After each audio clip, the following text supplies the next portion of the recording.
नमस्कार, आप सभी का बहुत बहुत स्वागत है। इस समय हमारे साथ सनातनी अखंड भारत के राष्ट्रीय धर्माचार्य स्वामी रुद्रनाथ जी महाराज मौजूद हैं। सनातन के प्रचार का कोई भी मौका स्वामी जी नहीं चूकते हैं और भारतीय राजनीति में भी इनकी खास दिलचस्पी है। तो दिल्ली विधानसभा चुनाव के जो नतीजे आए हैं, 27 साल बाद भारतीय जनता पार्टी ने ऐतिहासिक जीत दर्ज की है और इस चुनाव में बड़े बड़े दिग्गजों की कुर्सियां धराशायी हो गई।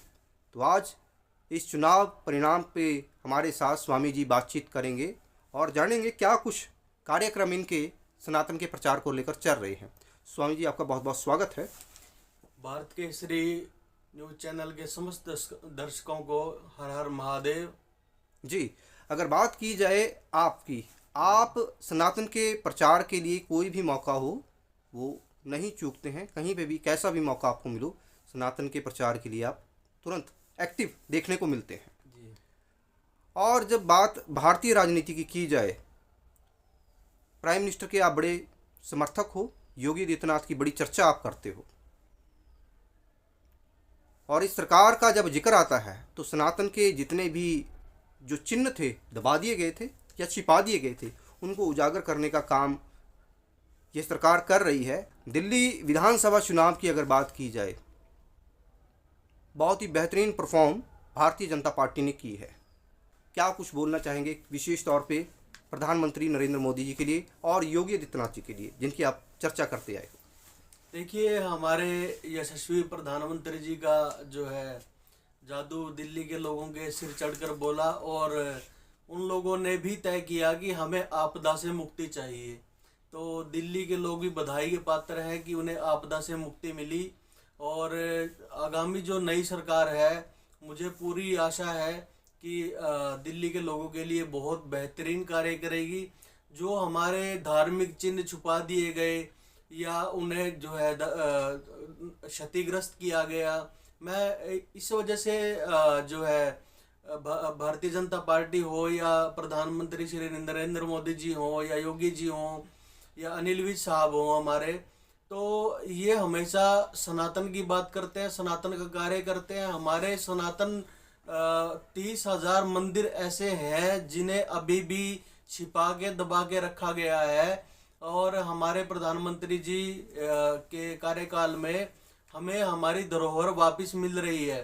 तो सनातन का प्रचारक होने के नाते, एक सनातनी होने के नाते, सनातनी सिपाही होने के नाते प्रधानमंत्री जी और योगी आदित्यनाथ जी का मैं बहुत बड़ा समर्थक हूँ और जो वो सब हिंदू समाज के लिए कर रहे हैं, सनातन धर्म के लिए कर रहे हैं, वो बहुत ही सराहनीय कार्य है। और मुझे आगे भी यकीन है कि आगे भी हमारी जो चाहे वो ज्ञानवापी है, चाहे वो मथुरा का मुद्दा है, चाहे अन्य मुद्दे हैं हमारे सनातन के, वो हमारे हक में फैसले आएंगे और हमें हमारी धरोहरें वापस मिलेंगी। जी, दिल्ली की जनता ने जो इतना बड़ा समर्थन भारतीय जनता पार्टी को 27 साल का समय लगा, काफ़ी लंबा समय तय करना पड़ा है बीजेपी को। कैसा भविष्य अब दिल्ली का होगा और कैसा काम दिल्ली की जनता को मिलना चाहिए? देखिए, दिल्ली में क्राइम सबसे ज़्यादा है।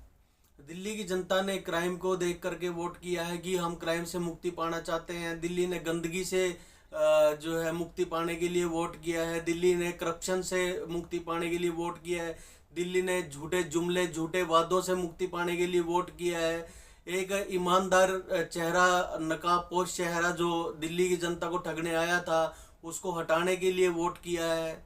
जी, तो सनातन के लिए भी कुछ दिल्ली में खास देखने को मिलेगा, क्योंकि जब भी बीजेपी की जो सोच है, जी, हिंदूवादी सोच है और सनातन के जितने चिन्ह अभी तक दबे रहे उनको उजागर करने का जो काम किया, क्या दिल्ली की जमीन से भी कुछ खोद के निकाला जाएगा? बिल्कुल निकाला जाएगा। आप देखते जाइए कितना कुछ है दिल्ली में। मुझे पूर्ण विश्वास है हमारे प्रधानमंत्री जी पर, हमारे योगी जी पर कि आप देखिए उत्तर प्रदेश में उत्तम व्यवस्था है। आपने कुंभ देखा जी। आप अन्य जो है हमारे धार्मिक कार्यक्रम देखिए, हमारे मंदिर देखिए जिनका जीर्णोद्धार हुआ, जिनका पूर्ण निर्माण हुआ।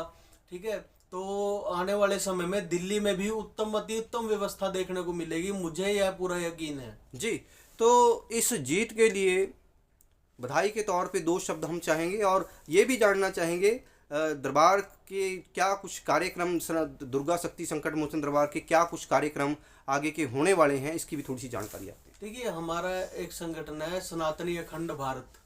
हमारा लक्ष्य है समस्त सनातन के जो संगठन चल रहे हैं छोटे छोटे, उन सबको एकत्रित करके एक मंच पर लाना, और उसके बाद जो है हमारी सनातन धरोहरें हैं उनकी लड़ाई लड़ना, गौ माता की लड़ाई लड़ना, जो है जिनके प्रति अन्याय हुआ है उनको न्याय दिलाना, अन्य ऐसे बहुत सारे कार्य हैं जो हम सनातनी अखंड भारत जो हमारा संगठन है उसके माध्यम से करेंगे। और मैं पीठाधीश्वर दुर्गा शक्ति संकट मोचन दरबार जिससे हूँ, तो उसके माध्यम से भी जो भी लोग दरबार में आते हैं उनका भवानी भगवती महादेव की कृपा से हर समस्या का समाधान होता है और आगे भी होता रहेगा। जी, तो ये जो जीत आई है, जीत के लिए शुभकामनाओं के तौर पे 2 शब्द आपकी तरफ से, और शिवरात्रि का जो पावन मौका है नज़दीक है, भगवान शंकर के जो भक्तजन हैं उनके लिए कोई मैसेज आपकी तरफ से।